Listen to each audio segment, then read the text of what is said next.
16 फरवरी को नवाज शरीफ का पासपोर्ट जो है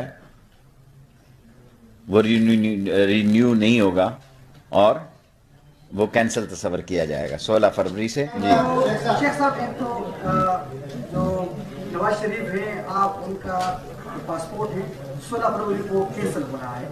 लेकिन अगर दूसरी तरफ देखें तो जनरल मुशर्रफ है, उसको डीसी अदालत ने हकदार करार दिया हुआ है, उसको लाने के लिए हुकूमत क्या कर रही है?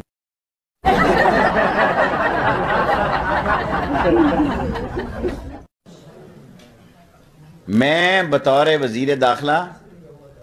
जनरल मुशर्रफ काफ़ी बीमार है मेरी इतला के मुताबिक, और नवाज शरीफ साहब का पासपोर्ट जो है वो 16 तारीख को ख़त्म हो रहे हैं और मेरे पास जो इख्तियार है मैं वही इस्तेमाल कर रहा हूँ।